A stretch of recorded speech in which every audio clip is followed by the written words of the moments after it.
Good evening, and by way of a brief introduction, I'm Dr. Landrigan, and this is my wife Jennifer, and we have been pediatricians in practice since 1997.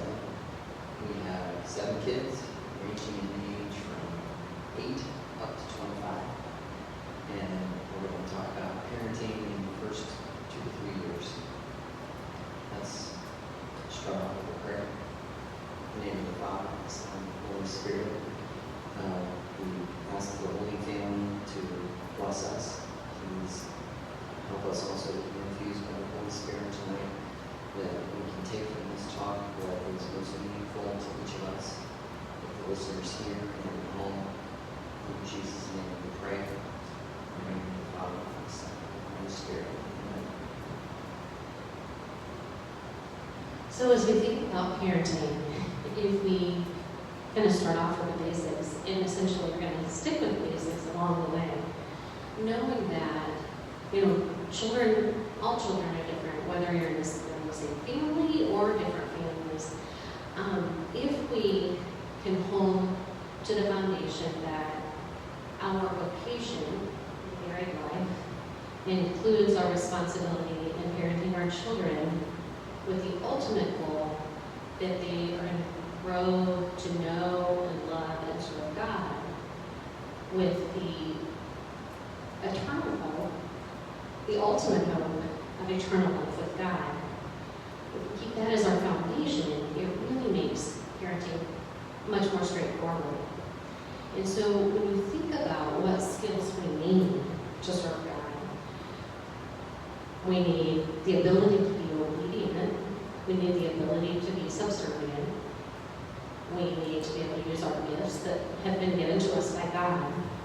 And so as parents, what we're hoping to do is, and it's always been sort of our plan, is to give our children those skills. So what does that look like? I mean, how do you start out with that foundation? So our faith as a married couple, we believe, is where it begins. And so aside from our children, it's important for us to grow in our faith, not just individually, but as a couple. And then our children have become part of that. And so we have always kind of had the routine of praying together as a family. We certainly pray before meals together. We do nighttime and bedtime prayers together. And it's always been a family bedtime prayer. With our age ranges now, that has changed some as we have kids. We have kids in graduate or medical school and college and high school. We have a 2nd grader. So we always pray with our 8-year-old. And not uncommonly, we still have the older kids praying with us if they're not occupied with other responsibilities. But along the way, that's been a very important bond in the family. And as you think about your home, we think about our home, part of helping a person be able to focus on what's most important in life is setting up the scenario where they can succeed. Our kids have heard us say probably 1,000 times, you want to set yourself up for success. And so, in our home, we pray together. We go to Mass together as a family regularly. And I would say even our young adult kids typically go to Mass with us. We, in the home... They always go to Mass. It's just whether or not it would be with us. Right, good point. And so,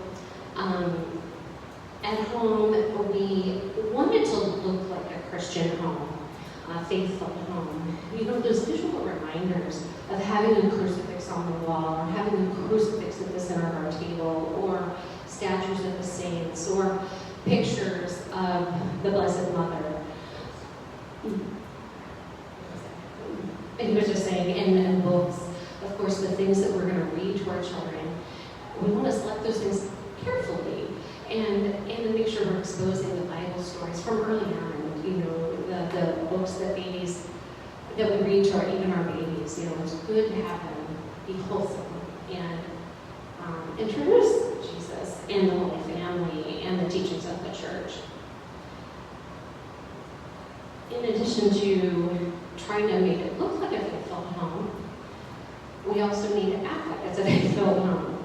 And that starts at the top. If we want to teach our children to have respect, we have to have respect for each other. And we've all heard that children learn best by what they see, not just by what we say to them. We have to live what we're preaching to them or teaching to them.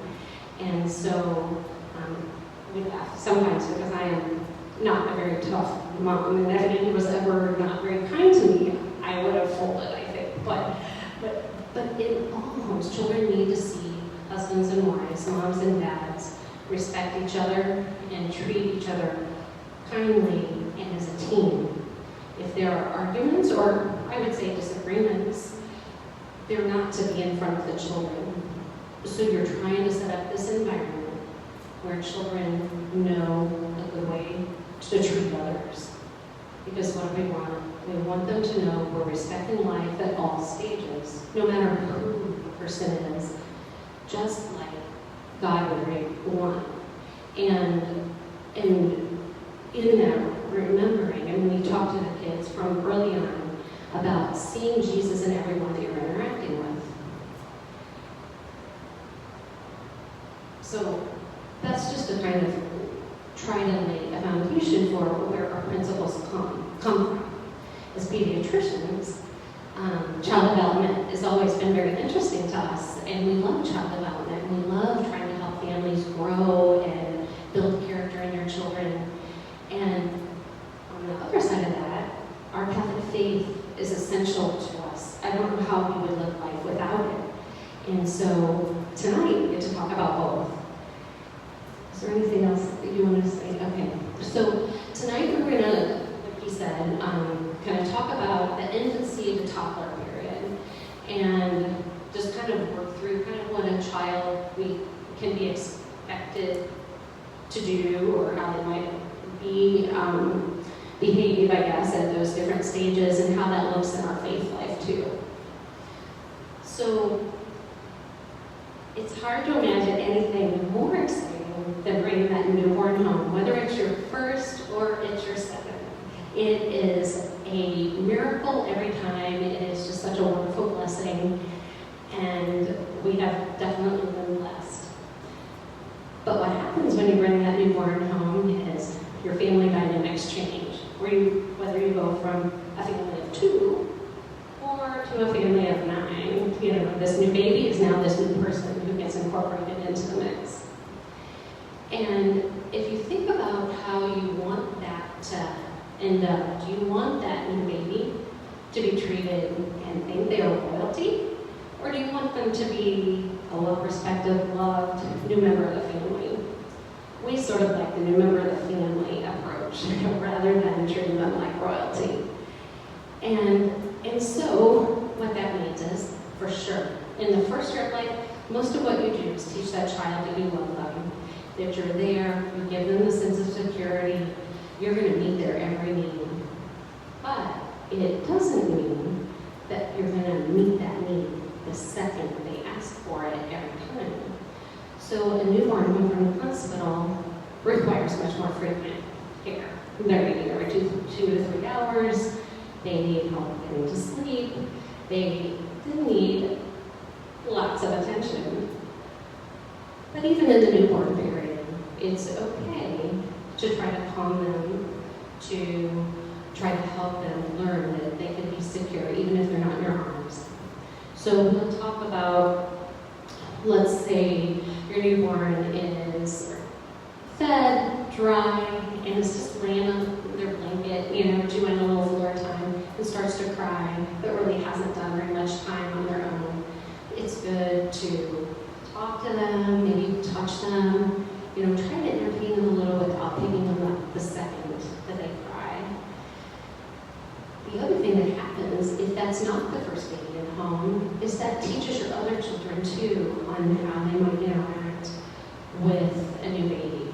And care for them, give them your love, without making them think they're in charge of the whole family and run the whole show. We feel strongly about sleep routine is a big deal, because being able to put yourself to sleep, to soothe yourself, is a skill that's kind of a foundation piece for later times in life when you need to feel secure in what you can do for yourself.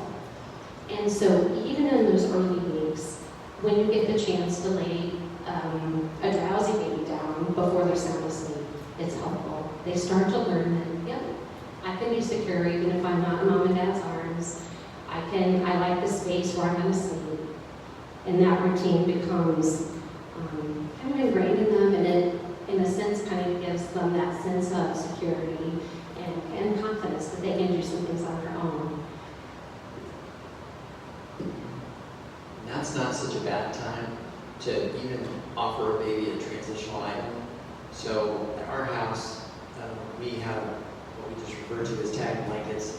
And so that's a small blanket that has silk tabs that come off the side. They're available everywhere. And that usually lays somewhere near the baby when they're asleep. And that becomes a comfort to the baby because they associate that with that pleasant place, which is their bed. And that can be used in other circumstances, can be brought out and brought close to them so that they feel assured and maybe a little more confident or just satisfied. It's almost like a pacifier. And we'll get to that when we're talking about helping babies be quiet in church. Just, I guess, a quick mention, I suppose, on pacifiers. We are fine with pacifiers. And there are even some studies that show that it decreases the risk of SIDS in the early stages of life. So we've never been afraid of pacifiers. Use them at the appropriate time. It's not to hold off feedings, but if they just leave us up for comfort, that's okay to do. With, even with newborns, but at all ages, it's children, I guess most of us probably like to know what's coming next. So if you can kind of have some order in your home, we always felt like that was helpful. The structure is good. We certainly need it in our faith. But if you can kind of count on when the next meal might be coming, or that, at a certain time of day, I'm going to be going in my cradle for a nap, or, in the evening, as I'm starting to get tired, I'm going to have that last feeding of the day, and maybe have a little bit of cuddle time, and then I'm going to go to my crib. It makes it a little easier for even young children to follow the game plan. If we're always on the go, and I would say, as we had older children who had activities, that got to be harder because I couldn't just plan my errands all on one morning. There were places to go and things that had to be done, and that's harder for infants to really get into a routine. But I always felt like it was worth my effort to try to organize my day. Of course, what you know as parents is that you can organize how you want to, and with children, you have to be ready to change the game plan because something comes up, or they're just having a different day. But in general, if you can have a general plan, it seems to help with behavior. And variety is not the spice of life for kids. And we may say that for adults, but it's too spicy for kids. And so kids like to know exactly what's coming. So one day, just like the previous day, and just like the next day, is more what they crave.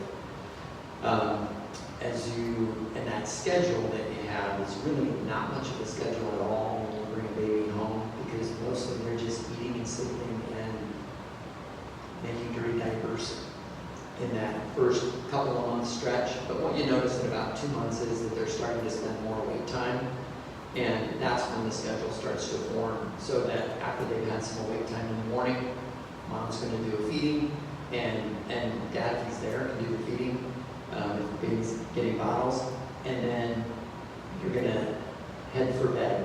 And it's really nice at around 2 months to maybe not just let them fall asleep wherever they are, but maybe putting them in their bed for that first morning nap and the first afternoon nap, because 6 months later, they're going to be needing to take a nap in their bed. They're going to be too big for a swing, too big for a bouncer seat. So we need to establish bed naps at some point 2 months seems like a reasonable time, because then you can start to predict when they're going to be tired and taking a nap, as opposed to it just being all day. And so I like for families to start thinking about that time.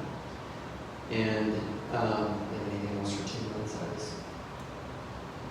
It is also good for babies to feel like it's okay to be still. And so even though a swing or the rock and plays are very comfortable for babies, they like that motion, using them some is fine. You just don't want your child to be dependent on that. And I guess the other thought on like attending Mass in the newborn period, we always took our babies with us to Mass, but I would be careful about not passing them around. And of course, times are a little different right now anyway with COVID, but in general, we've always been careful with our newborns and reaction control. And so we don't bring in the car seat. Whoever comes in with them keeps that baby in our arms so that we don't have lots of hands on the baby. And we always felt like going early in the morning was helpful. You get up, you feed them.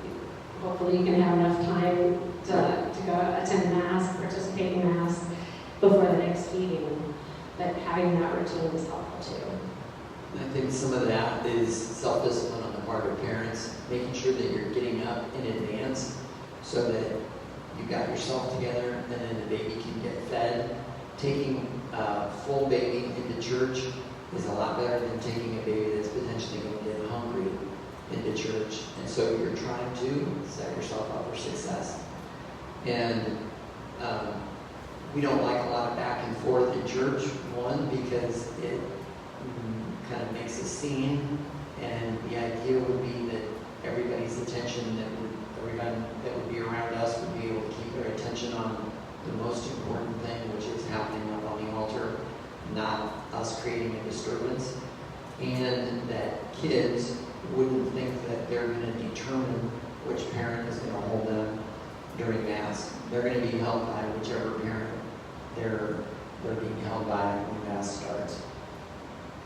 Very rarely there would be something that would come up that would require a baby to have special attention outside of the vestibule, and so then that parent goes and takes care of it. But generally, our thought is we're going in and we're staying in. And so you can do yourself a lot of favors by then having some extra cards to play when you get in. So back to that tag blanket, that stays in the diaper bag. It does not come out.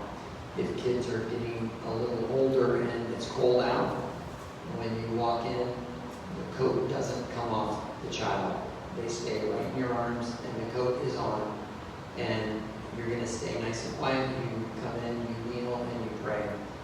And finally, after 15 or 20 minutes of that, as the child is stewing in their own juices, they start to get a little antsy and they start to move around.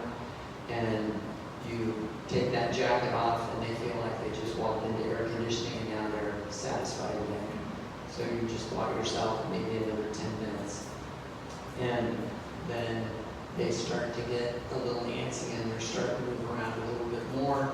And finally, at the point where they start to make some noise, then you reach in the diaper bag and you bring out the tag blanket. And then that's another comfort. And you just walk yourself another 10 or 15 minutes. And so those are your cards. Hopefully, I mean, for those that will take it, a pacifier is also a nice tool. And then you have another card that's in the diaper bag. And so you just want to play those cards only as necessary. You don't want to come in, make a big scene, coats are coming off, tag blankets coming out, pacifiers getting shoved in the mouth. Now you have nothing left to play except to walk around outside of Mass. And so you'll certainly see that where people will walk around with their kids outside of Mass, but then the parents aren't participating in Mass at all. And the child isn't learning that this is where we want to be during Mass. The child is thinking, it's walking up, and it depends on the age. A 4-month-old isn't that calculating, but we want kids to be able to stay with the family, with us as a family, all in church at the same time.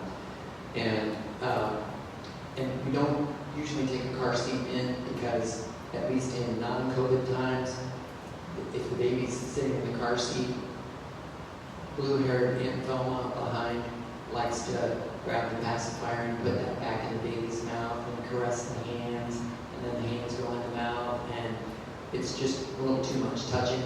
And we're not completely germ-phobic, but at least if our child's going to get sick, they could get sick from us rather than from somebody else. And so we just feel like kids are better off in our arms. Having said that, our third oldest was in my arms after Mass one weekend, and she was about 2 or 3 weeks old, and I turned to say something to Jennifer, and when I looked back, there was an 8-year-old girl with her finger in our daughter's mouth, letting her suck on it. And she got sick about 72 hours later, so just perfect incubation time for that had been, for that to be right when she was inoculated. So I have lots of bad dad stories too, so nobody's perfect on this. But I think the confidence on the part of parents is really important. And so when we enter church, we're not going to come in with the Ringling Brothers and the Barnum Bailey Circus. There's not going to be Cheerios all over the place. There aren't going to be toys to play with. There aren't going to be rattle toys. We're coming to go to church, so our focus is going to be on what's up front, not on entertainment. And so while the kids are little enough that they need to be in somebody's lap, they're either going to be seated facing forward, or if we're standing up, they're going to be on our hip. And if they're sleepy, then we might hold them in front and let them put their head down on our shoulders. Where they will not be is standing on our laps while we are seated. That is a position of power for a child when they get their head higher than yours, and they might conclude that they're in charge, and they probably are if they're standing on your lap. And so my advice would be not to allow them to get into that position. And this is a little bit like the opening of Eastern Europe. You don't want to give anyone freedom until you're sure that it's going to be okay, because you're never getting them back once you give them freedom. So allowing a child to stand independently in church would be, that's a really big step for a toddler to be able to stand without being, just independently, because you're counting on them facing forward and not turning around, not thinking that they're going to sit while they're supposed to be standing. And so I'd say for our best kids, at 18 months, they might start doing that, but generally around 2 would be about the time that they're going to start to get a sense of some freedom. We ask questions. We were thinking maybe we would do questions at the end, if that's okay. Are we doing okay on time? Oh yeah, we're doing okay. Yeah, and so I guess for those of you at home, if Oh no.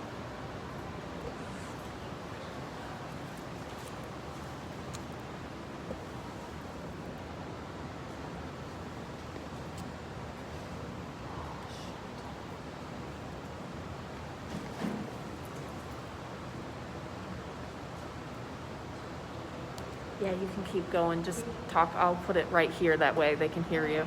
Sure. So for those of you at home, we were just talking about questions at the end. So if you have some, I think Tricia said she can get them online. So as we talk about guidance in parenting too, Andy had said, we're not perfect. No one is perfect. And the idea is, as parents, we are the leaders in the home, and we are going to be in charge as a team together. It doesn't mean that I don't even know what completely right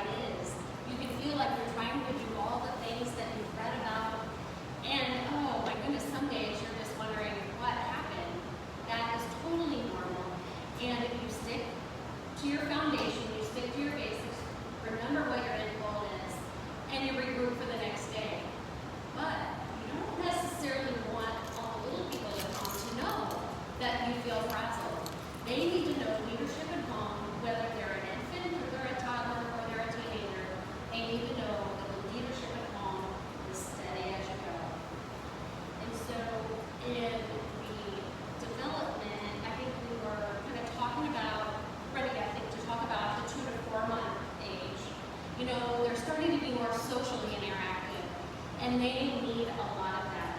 They need to be held, but they also need to have time in their seat or time on the floor. They need tummy time, and even in those early weeks, tummy time is important for sensory integration. There are some babies that don't like it, and you'll know it right away that they don't like it, but they need it. And as parents, having the confidence to push our children through those things that are a little more challenging to them or for them is part of what our responsibility is. And so variety during the day, as far as in stimuli, is important. You know, your general routine continues and it becomes even more important, but you don't want them in the same spot all day. And I usually think it does, well, you had commented on nap time in the cradle or the crib, kind of mid-morning, mid-afternoon, bedtime, even if they're still catnapping other places. I think that feel of, oh, this is what I'm going to do next, really helps in predictability. And allowing things just to have a little bit of time rather than lay a baby in bed for a nap and they start to scream and then you think, oh, I wasn't sure that they were tired and running back in right away to pick them up and comfort them. Are we good? Yeah. That's too quick, and that's part of that confidence. And certainly that gets easier after the first child because you realize that you're really not going to wreck them by most of your inadequacies, and that you become more confident after you've raised one through that early infancy. They seem really fragile when we bring them home from the hospital. So I think a lot of times families are just worried that that child is going to somehow be hurt if they're not responded to right away. So having a little circuit that kids will run through as 4-month-olds because their brains are craving experiences. So you'll have an activity gym that they can lay under, and they might sit in the bouncer seat for a little bit. They might sit on somebody's lap for a little while. They can be in a swing, and then they can be in an extra saucer. And that little circuit becomes pretty useful because that's almost like another pair of hands for you, so that you can maybe get some things done while they're entertained with that new position that they're in.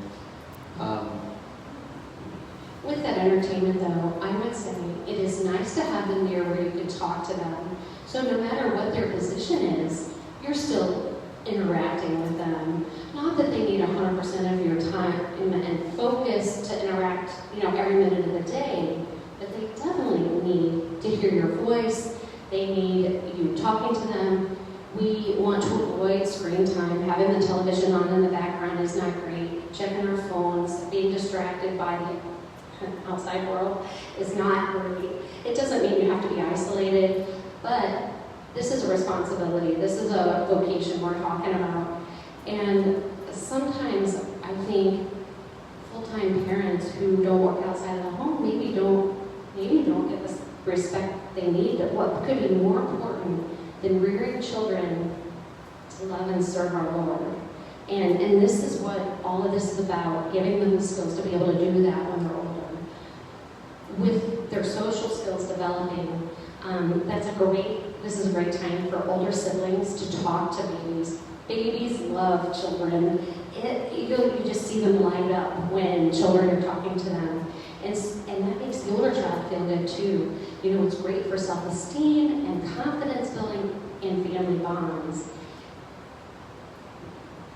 So a 2-year-old can feel like a rock star in a house with a 4-month-old because you'll notice that, Mom, she's good for food, but that 2-year-old is really exciting to that 4-month-old, and they're really drawn to the faces of other kids.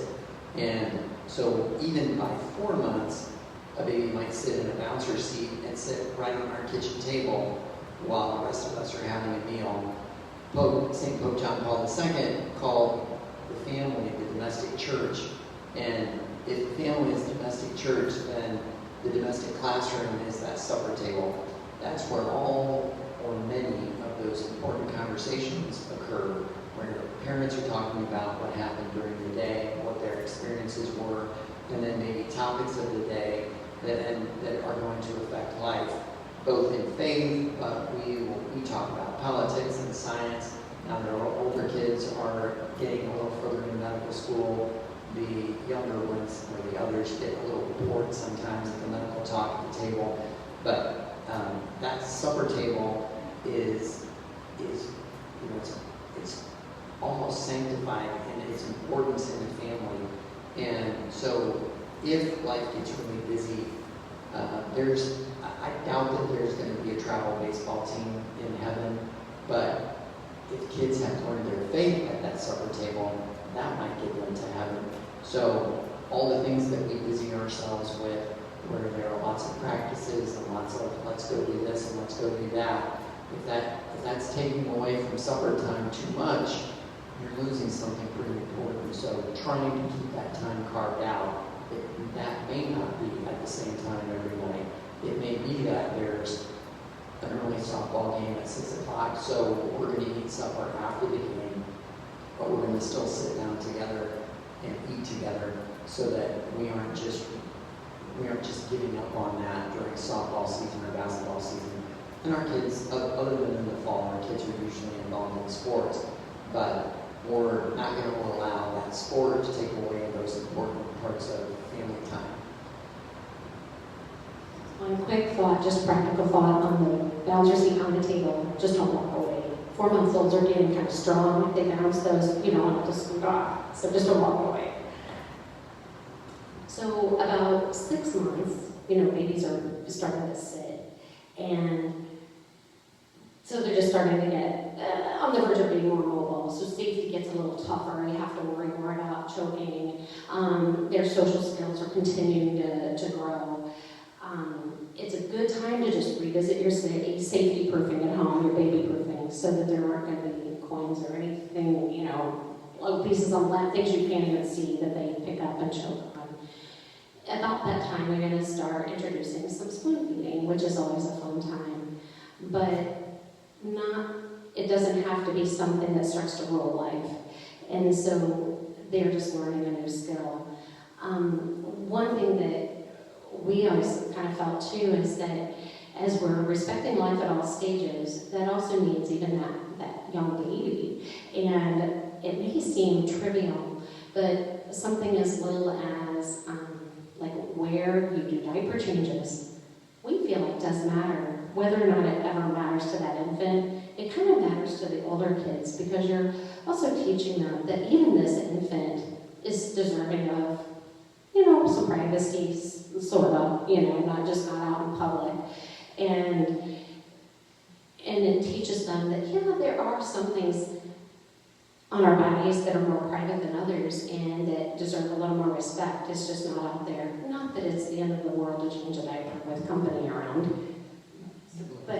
And siblings are fine. We never really left diaper changes to the responsibility of siblings, other than when the older ones were babysitting or something like that. But just trying to protect them in that way. And then when it comes to our world of social media, just be careful about the pictures that you take and you might want to post.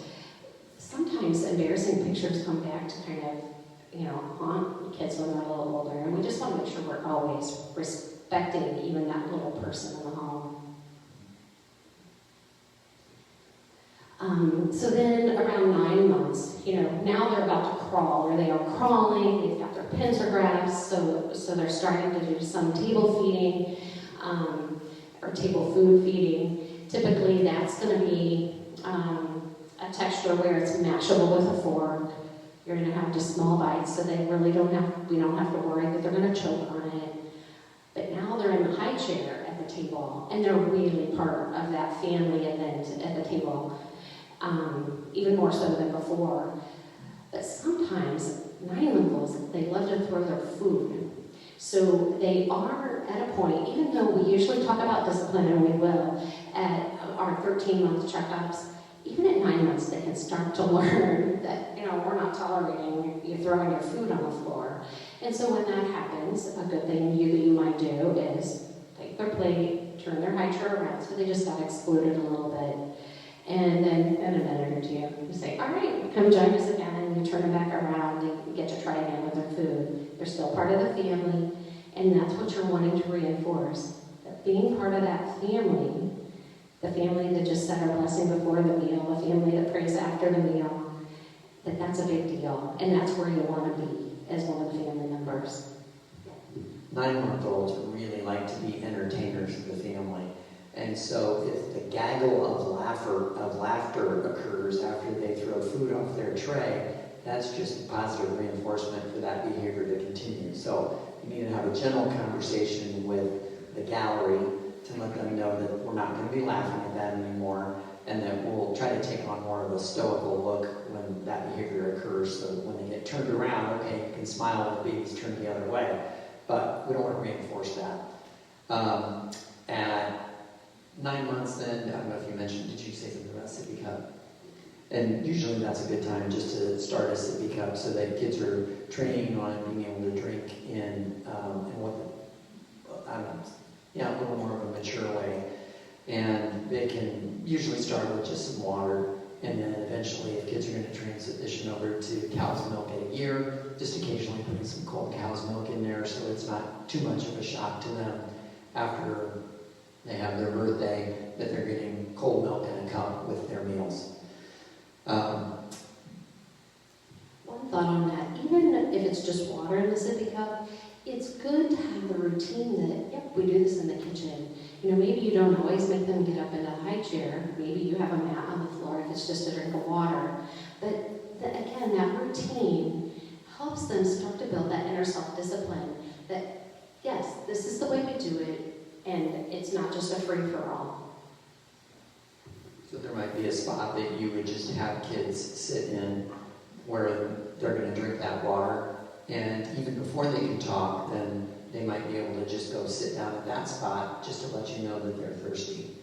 And it also just is part of setting up rules in your house. And so, like in our house, food's not really going to leave the kitchen, and that just keeps you from having a free-for-all. Right around that age, right around 9 or 10 months, would be an age where you probably are going to have a little more trouble in church with just vocalization on the part of a baby that's really pretty happy, but just is making noise. And I am not totally opposed to the thought that, hey, it's just a baby, they're happy, they're making noise, but it is our view that that's something that you can have some control over as a parent, and that keeps others from being distracted in the middle of the most important thing that you are going to do that week, which is go to Mass and receive the body, blood, soul, and divinity of your Savior. So we need to make sure that our attention is focused on the altar and that we're not distracting others. So our preference is that our babies will be silent during church. So at around 9 months, when they start to squawk, they are likely to get a knee squeeze from us. And it is brief, but it might feel a little bit like there's some lightning going through your knee. And they will jolt a little bit, but it's not so much discomfort that they would feel like they need to cry. And then you just whisper silently in their ear, "You have to be quiet in church, or it makes your knee hurt." And if that is repeated enough times, they get the idea, and they don't want to make noise. And it can be that you might perceive that the noise that they're making isn't very loud when they're starting to coo and babble. But the difficulty for a baby is they don't distinguish between 2 or 20 or 200 decibels. They're just babbling. And so they don't know the difference between quiet enough and too loud. So any noise that they are making to them is just them making noise. And so it's important to remember that whatever is tolerated as a parent is also your saying this is okay. And so that becomes the default. If you haven't said no, this is okay. So it could be confusing to a baby if you let them make soft cooing noises for 10 minutes in church and then finally you decide they're getting too loud so now you're going to discipline. That's a mixed message. So that's why our goal is you're not going to make any noise in church. And the knee squeeze is subtle enough that it's not creating a big scene where people around are becoming disturbed by anything that they're seeing. And it's quick enough that it's not terribly, I said lightning, and I was kind of joking when I said that, but it's not enough that it's going to cause a baby to start screaming in church because their knee hurts so much. But it gets their attention. And then that soft whisper in their ear also gets their attention. They're curious about that, and they usually don't know what you're talking about at 9 months, but they eventually get the idea on that. And most of the time, once you're getting close to a year, even though kids aren't talking very much, you should usually expect that they've got a pretty good idea of what you're saying, or they get the gist of what you're saying from the context of the situation. So that by a year, it would be really easy for a child to knock off an hour in church and really not need any correction because they already know what the game plan is. If they decided they were going to make noise, usually just putting a hand over on the knee, that not having to squeeze, is good enough because they've got quick recollection on what could happen with that. And so they'll usually just quiet right down because they get it. One thing that you can do to help a baby be successful, we talked about, or are talking about routine, consistency for sure. And so, like you said, you don't want to let them get away with a part of the time, and then you're going to correct it another, because then who knows what the rule is in discipline or in just rearing children. Maybe for all of us, I like to know what my boundaries are, and it helps me to know I'm going to be held accountable. That is completely true for children. And so as you're practicing sitting still in Mass, or having your child sitting still in Mass, at 9 months, they like that up-down game. They went on left, they went down. They went up, they went down. It's a perfect time each day to have 10 or 15 minutes where they're going to be on one of your laps. Maybe you're reading to them. We didn't talk about reading, but we should be reading daily, even to our infants. And at this particular time, you're going to hold them and not let them down. It's not punishment, it's just training, helping them to know it's okay to be still and quiet. And if you're doing that, every day of the week, going to Mass is not that big of a surprise. And it just helps with their temperament. It's going to, down the road, help them with impulse control. It's going to help them with their self-discipline. So everything we do, day in and day out, is influencing them in some way. And it's important for us to remember that. And even if our 9-month-olds don't understand exactly what we're thinking, they definitely can understand tone in our voice. We've always thought a quieter voice, at least a lot of the time, is more effective than a loud voice. Yelling is ineffective. And whether, it's parents yelling at each other, that's disturbing to children. That totally undermines their sense of security. Or if it's a parent to a child in discipline, it is not respectful of them as a person, at least, and it's not effective. So we really try to, this is about a plan, and about, we're not perfect, but there's a plan, and you try to be consistent. So I think we're ready. So usually the only reason where you might raise your voice would be if there's just so much noise that you need to get above whatever's happening in order for the recipient of your attention to be able to tell that you're talking to them. But being a little quieter and sometimes silent, sometimes just the look is what they need. Everything doesn't need to have words. And in a society that really likes to talk a lot, that's sometimes a little hard for us to resist. But sometimes it's better to say less than to say more. Just say what's needed when it comes to discipline. And you don't want to harangue and say the same thing over and over again. You want your words to be precious when it comes to discipline. That's precious currency. And the more you use, the more you spend, and you really have less because the value of each one to the child becomes less and less the more they hear. Certainly when it comes to discipline. So we're going to start for kind of 1-year-olds and how to start that.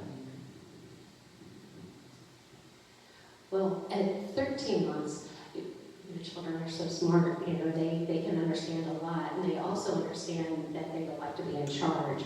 And so they may think that, I'm just going to see, does mom really mean what she says when she says don't get into that trash can? Our message as parents should be, every time, if I have said it, I mean it. It doesn't mean I'm going to give you a count of 3.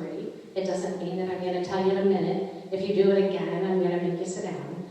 It means if I said it, I mean it. So that 1-year-old who goes ahead and gets in the trash can after I just ask them to come away from the trash can requires that I go over and get them or have them come away. And I may be a little more lenient on that because I would go get them, help them get interested in something else. But by gum, if they go right back to it, then they're going to get held in place. And we call it the straitjacket hold a little bit, a little cross arm, you know, so they feel like they've lost freedom. You know, freedom is precious no matter how old you are, and toddlers don't like to have their freedom taken from them. So it's just a couple minutes, but it's right away. It's not another warning. You don't say it two or 3 times. If it happened a 3rd time, then they probably go in the pack and play for a little bit, so they've really lost a little more freedom. It's not until about 18 months that we would expect them to be able to sit independently in a timeout per se. And again, you're trying to teach them with consistency so they're not getting away with it part of the time and being corrected other times. I always probably just reflexively might even have a snap. And like Andy had said, sometimes it's just the look, but sometimes it's just the snap and you don't say anything at all. And that's kind of what you're looking for. You want them to respect you and respect, you know, God's authority in the responsibility He's given to you, and have the confidence to expect that. As we were talking about this last night, what we recognized is that Jennifer is more nurturing and consoling. Well, what a surprise! She's a mother, and I expect that I'm going to be listened to the first time I say it. And so, as the dad, I'm thinking, how dare them not listen to me? And so that's a little bit more about me than it really is about them. But if I do it the same way every time and I'm good at it, then I'll get the response that I look for. And sometimes you'll run into this. I will run into it at the office where I'll have a mother say to me, they listen right away when their dad says it, but they don't listen to me when I say it. And sometimes that's because those kids know, well, you're the nurturer. You're more likely to be a little softer about it and not take a no-nonsense approach. And back when Jennifer was talking about having that newborn at home, what a great joy that is. Well, she gets a different feeling from the newborns than what I do because she's had that baby with her for 9 months. And so I want to take care of that baby and I want to protect it. But I don't necessarily have that same feeling of love when our kids come home. It's a little baby that is a lot of work, and it's not giving back any love to me. I'm not seeing any smiles. I'm just there and I'm reporting for duty. And I don't want you to think I don't like our kids, but I like them. But dads maybe start to feel a little more connection when they start getting those smiles back. And then by 4 months, when they're smiling and drooling all over you, well, then you're really hooked. But it would be pretty normal for mothers to feel more connected when that baby gets home than what dads might feel about the baby. So with discipline, you can almost guarantee that if you're willing to say it twice, they're going to be willing not to listen to you. And so with each correction that you give, if you don't get what you want, then the child needs a consequence for that. And so what Jennifer was talking about is that we would either, and I think you're good at just kind of making them sit in one spot, kind of holding their arms down, but I might, at a year, just put them on my lap, grab the opposite arm in each of my hands so their arms are folded across their body, and then swing my legs up around theirs so they're in a straight jacket hold. And usually that would be about a 1 minute hold, and then a quick reminder right in their ear, stay away from the wastebasket, and then down onto the floor, they get their freedom back.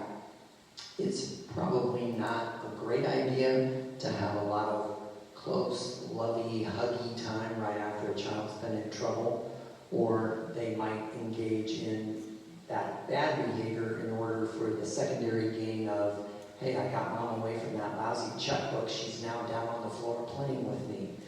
And so we always want the training to be going in the right direction, and life gets chaotic if the little people are training the big people in the house. That goes back a little bit to some of that, when actually we're going to talk a little bit more about how you feed a 1-year-old, but a child doesn't get down from their high chair while they're screaming their head off, or the training is going the wrong direction. When I scream, you're supposed to get me out of the high chair. It's always they need to be under control before they're going to get out of the high chair. And so that would be one of those times where if they're going to scream their head off, high chair gets turned around and they get put in the corner until they've got their act back together. On the discipline part of things, we would distinguish some between breaking the rules of their freedom, so that's the child that's getting into the dog, drinking out of the dog dish, emptying the wastebasket, grabbing the remote control, smacking TV, going up the stairs, grabbing the fireplace poker. Those are freedom issues. So that's a warning, get away from that right now. So that's a serious look, serious tone, clear directive, and then you determine, are they obeying? Did they do what I asked them to do? If not, they need a consequence. Versus the type of behavior that really is just ill-mannered behavior. So a child that's making too much noise in church, or a child that throws a sippy cup off of the tray. So we talked about non-corporal consequences at mealtime. So their remaining food is removed from their tray, they're turned around and put in the corner. That's the non-corporal consequence.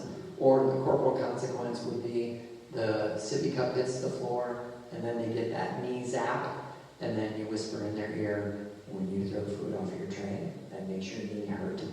And I kind of think of about 3 out of 7 of our kids as having been bigger food throwers prior to age 1, and usually 3 or 4 knee squeezes and they got the idea and they stopped throwing food off their tray.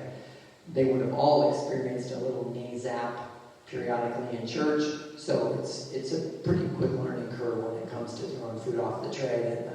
They've seen that, they've heard that tune before, so it's usually pretty quick to get the food throwing stopped.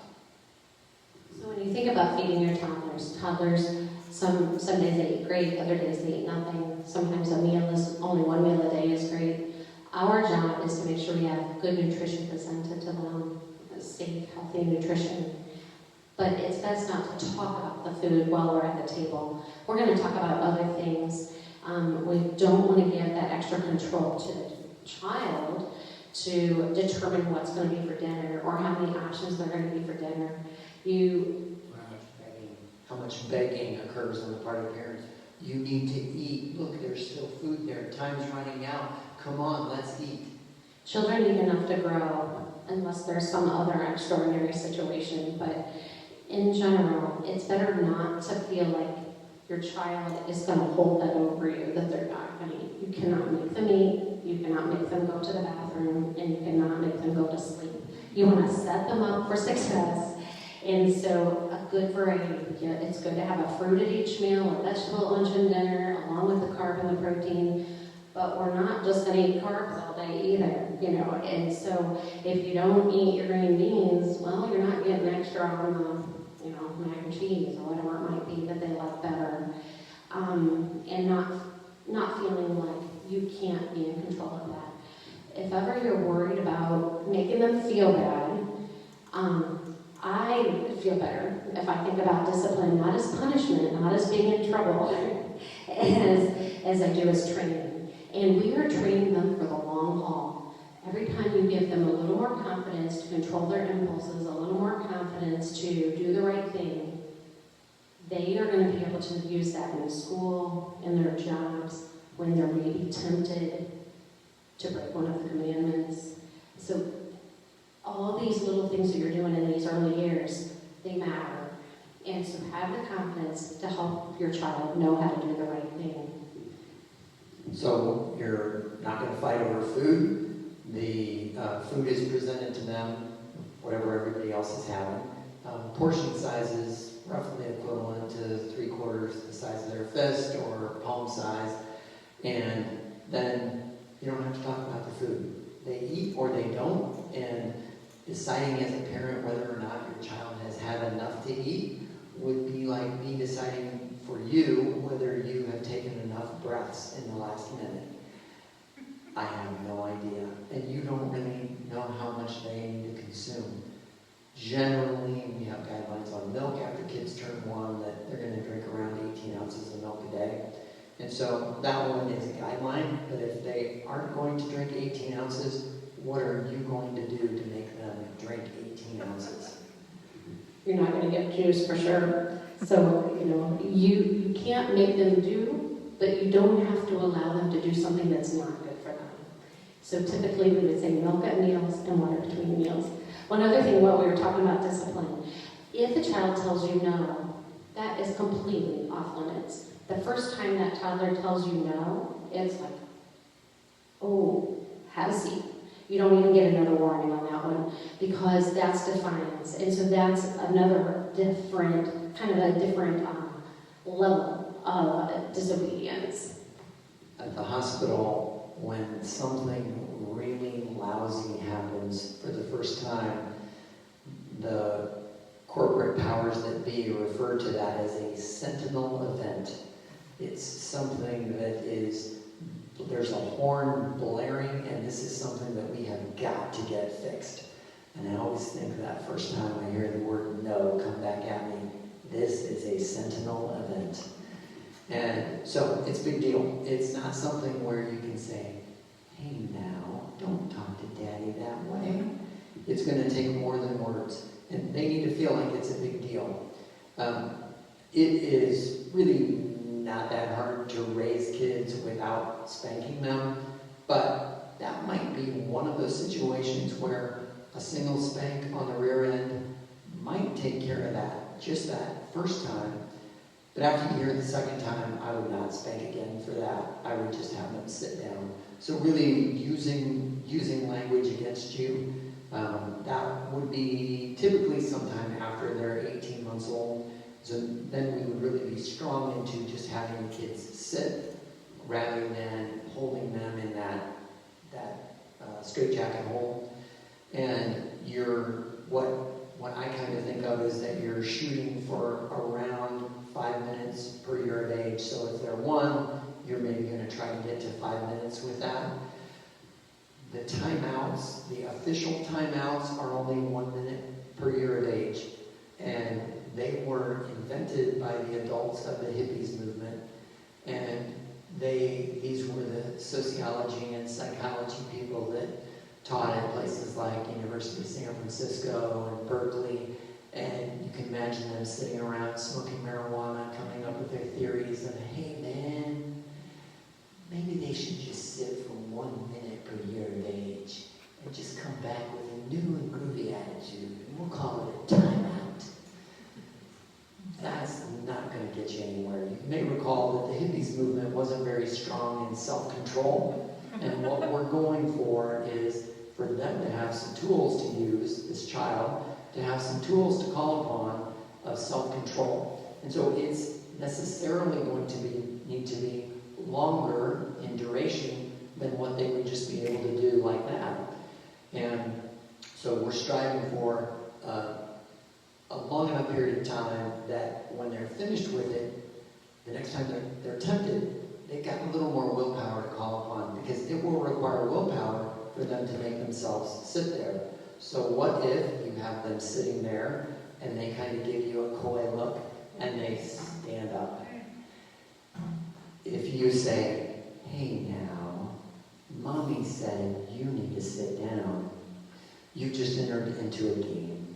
And about every 20 seconds you'll get the coy look and they'll stand up, and then you'll say, hey now, mommy said sit down. There's not any training going on, you're just having a game. And so my advice to families is when the child stands up, you say, hey, I didn't tell you to stand up. They get on your lap, arms across the body, legs in between yours. For the next minute, you're not going to talk. You've already done talk. That's not working, so now we're going to do power. And kids respect physical power. If they know you're stronger than them and you can keep them from having their freedom, they get it. So you hold them for a minute. At the end of a minute, you get right in their ear and you say, now sit.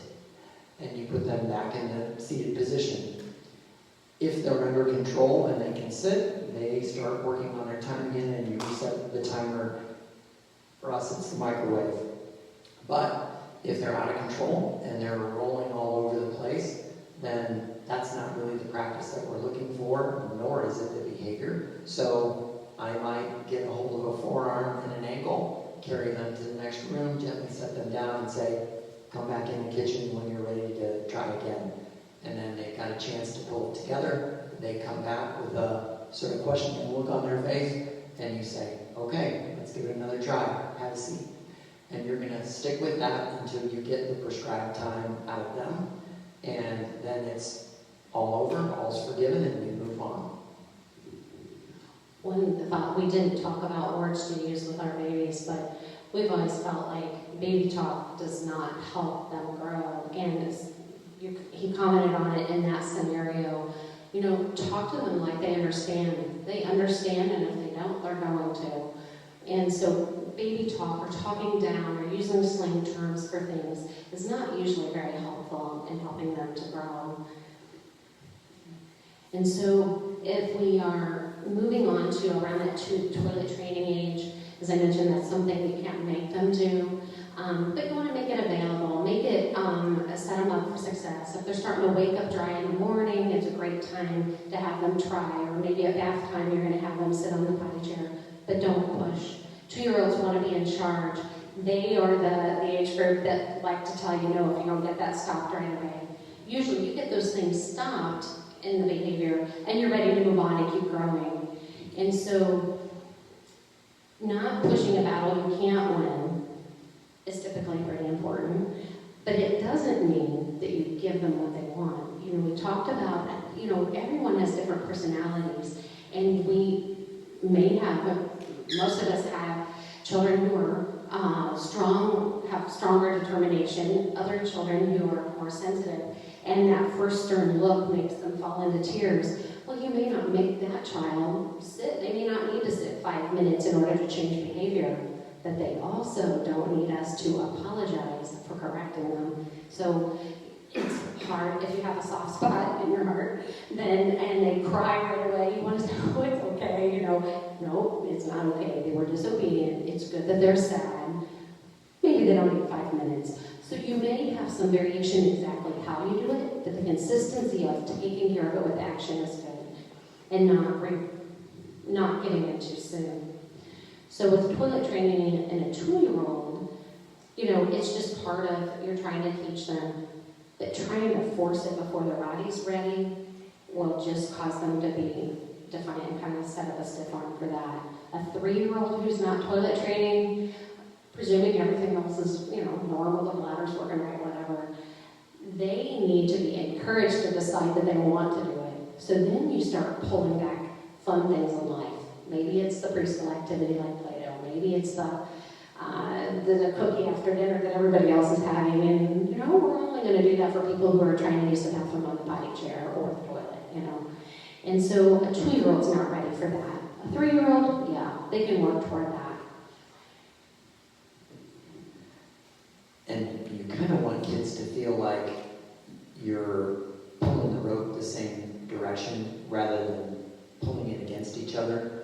So if you're trying to train somebody and they have an accident during the day, you might say something like, okay, let's get you cleaned up here real quick and we'll get some dry underwear on you and I will try to do a better job of reminding you next time. That makes me sound like I'm in it with them, as opposed to, I can't believe you're wet again. Now we've got more wet underwear that we need to wash. All right, well, let me find some more underwear here. You need to do a better job next time. That's not going to encourage them to want to please you, and it makes it feel like you're enemies in this process, and that they're, especially for 2-year-olds, they're more likely to resist you. And so you certainly don't want to push a bad hand in that circumstance. It's also part of that building self-esteem and building character. And that is how they're seen. If they're feeling that on their end, they're thinking that's an okay way to talk to someone else. It's okay to demean them. And it's important, too, to protect our children. So if they are being corrected, it's not necessarily for the whole world to hear. You know, we want to protect their self-value, their self-worth, their sense of who they are, and that God loves them no matter what, at all times. Giving a child the thought that they're going to be perfect and they're never going to have to sit down or need correction is not an attainable goal. We probably should stop for questions and. Okay. So standing in mass. So if we have a 14-month-old. We've already done it where he's already felt the freedom. How can I take that back? I know you really can't, but so how can we? Yeah. So the question is, once you've already given some of that freedom and maybe they're not ready to stand in mass, how do you pull it back? You have the authority to pull it back. You say, you know what, I'm afraid that maybe I am not helping you to pay attention in mass. It's going to be better if you sit with me. And so we're going to do that for a while until you're ready to stand, where you can face the front, you can be quiet. You always have the ability to kind of pull back on freedom. Right. The practicing at home is huge. You know, we certainly had times where we would have someone practice just sitting on a chair for a while each day until the next mass, until we could get it right. And it's just training. Yeah. How long is that practice? So it depends on we've how done it old. after mass, but we've never done it through the week. So each day? Yeah. So in that situation, I guess it depends on how old they are. But if For the older ones. okay, sorry. So the question was how long and how often to have them practice at home. And so if we're having trouble in Mass on Sunday, every day until they prove that they can do a good job in Mass the next week, depending on how old they are. You know, if it's a 4-year-old, might have them practice. Maybe I'm going to sit there and we're going to read Bible stories or something. It's not like a stand in the corner kind of thing. It's more just standing at attention, or maybe it's sitting quietly and sitting still, and that's our time for reading that time. But probably at least 20 minutes or 25. Somebody older, you know, a first or second grader, they should be able to sit in a chair, or, I mean, maybe with some activities, but for an hour. I mean, that is well within their range. I guess I'm thinking about a 14-month-old, and if they were having trouble sitting on my lap in Mass, and they decided that they were going to do that stiff-legged, stiff-hip thing and slide off, I'd get a hold of that knee, and I would apply pressure until they were back in the seated position, and then I would let go, and just have my hand around their hips, like across their pelvis. And if they got stiff again and tried to slide down, I would get a hold of that knee until I had them back up in the seated position and then release it. So if they're in the position I want them to be in, they feel fine. If they're in a position I don't want them to be in, they feel discomfort. And yeah, so once I've determined that I've pushed a bad hand too far, it's a quick walk out of church, probably one whop on the diaper, and then we're going to go eyeball to eyeball, and I'm going to be talking really low. So we are going back into church now. You don't want to come back out here unless everybody is coming with us, meaning me in the Mass. And then go right back in. And that's one of those fearless moments as a parent where you are marching right back in that church, and you're telling that child by going back in, I'm not afraid that you're going to make noise. We're going right back in there. And if they make noise and you need to leave again, okay, you go right through the same routine. You wouldn't want them to think that they got you hamstrung by the fact that you want them to be quiet, or you are afraid that they won't behave. You need to push on. At home, though, during book time, even though there may be other kids that are moving around during reading in the evening, they're got that arm across their pelvis, and they have very little leeway, and if they try to start to get stiff, you're just going to clamp down. And then if they relax, you can feel them usually relax into you. You just release the clamp, and you may not even have your arm over them. If they start to move, you get your arm back over them, and that's all going to be recalled then when they're in a mass. But I think it's difficult for 14-month-olds to have freedom, and you're tempted because you think, well, my back's killing me, my neck's killing me, but it's just disaster. Any other questions? Yes. So we have a 2 and 3-year-old, 2 boys, and we're having trouble eating together as a family for dinner because he'll get home at 6. They'll eat at 6:30, but the kids are hungry at 5. So I've tried to do snacks when they wake up from nap, but then they're not hungry till 8 o'clock at night, even though it can be a small snack. And so I don't know, do you have suggestions on snacks and getting dinner together? So the question was, what happens if mealtime might be later than when the kids are really hungry for that evening meal? And so do you try to snack them ahead of time, or do you just feed them supper and then everybody's not really eating together? And I do think that would be a situation where I probably would let kids have a snack, and if I was finding in a routine way that they weren't eating supper, I would probably go back to what I'm offering for a snack, because there would be probably some pretty low-calorie options that would also maybe help me decide just how hungry they really are when they act like they want that snack. And if it's health food and they're not interested, but if it's an Oreo and they are interested, I might decide that maybe they're not as hungry as I thought they were. I think a lot of that too, though, is physiology. And so at our house, snacks are not a big part of any day.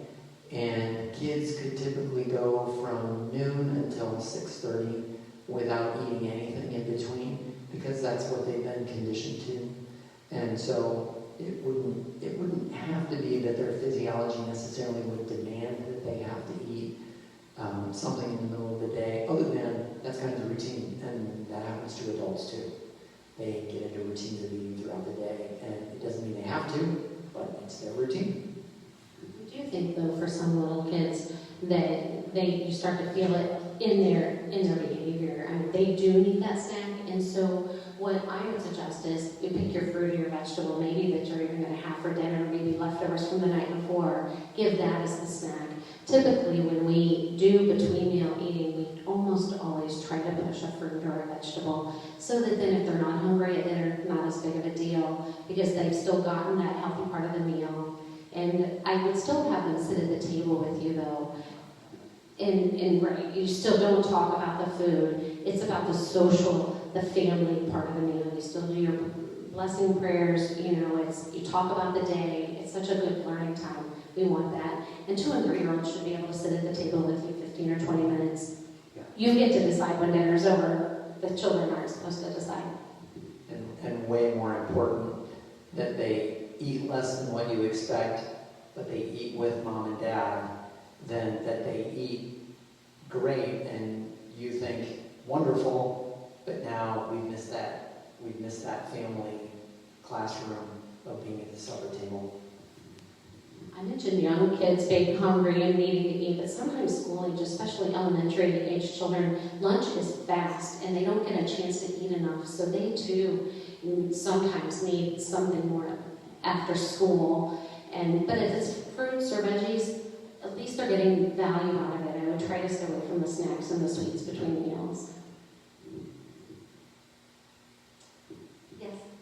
Okay, so in the straitjacket hole, do you wait until they've stopped squirming? Or, like, that 1 minute time, they're still squirming or yelling? Do you extend that 1 minute time, or do you, yeah, does that make sense? So the question is, if they're still squirming when you're doing the straitjacket hold, do you extend the time? the time doesn't begin until they stop resisting. And for someone who's supposed to be sitting in a timeout, like at 18 months, we want them to sit in one place, sit still, but by 2, they not only have to sit still, they have to be quiet. They're learning to control their bodies and their mouths, and the timer doesn't start until they have both under control. And if they start talking and start complaining or they get up, just say, I'll restart the timer, or I'll need to add time. I'll talk to you when it's over. The timer helps because they know not to, give a lot of debate until that timer goes off. It's something they can hear. One thing that we didn't mention about, just back on food, was that's the first round. That portion of food is the first round, and if that's cleaned off, then they're allowed to have second helpings of the food that they like, or they can make another choice. Or if we're going to have some dessert after that meal, they're allowed to have some of that. But those are dependent. The second round of food or dessert is dependent upon whether the first round disappeared. There isn't really any substitute for thinking that you are willing to eat a food you don't like hunger. And so hunger needs to be allowed to take place. That's why it doesn't require you to cajole somebody to eat more food. Hunger is going to take care of that. So at the next meal, if they didn't eat much at the prior meal, they're going to hit that meal hungry, and maybe those green beans look a lot better now that I've got this ache in my stomach. It doesn't require you to talk about it. Nature takes care of it. And so there's no reason to fight. But if you have a 3-year-old that asks you, Dad, did I eat enough? The response typically is going to be, my response would be, sure, you ate enough. And then that's not quite what they're looking for. They want to know, did I eat enough to get dessert? And then the response is, you just put them in charge of the answer of the question. Well, what do you think? And then they look down at their plate and they say, no, I didn't eat all my food. And so they know the answer to it. But if instead you get caught in the trap of negotiation, you might say, I'll tell you what, you eat 3 more green beans and that'll be good enough. Now you've entered negotiations with a terrorist, and you are never going to get out of that. So that child, they don't know what enough is. They just know they ate 1 more. Is that enough? 1 more. Is that enough? And so you don't want to get into that cycle. They're really good if they just know what the rules are. So set them up for success. They know what empty looks like. So that's the goal if you want to have dessert. I don't care if you get dessert, and I don't care if you eat anything. So whatever you want to do is fine. But if you want dessert, that's what it's going to take. If by chance you find yourself in that spot where dinner time got kind of off and you're worried they're hungry before bed, rather than pulling out a new option, if you are thinking they didn't eat anything, you can save their dinner plate. Not that I would encourage always having another go back at the food. The idea is we eat together, then we're finished, we clean up, we're all done with that. But if you're worried about them going to bed, I wouldn't pull out a new option. It would only be that option that they'd left at the dinner table.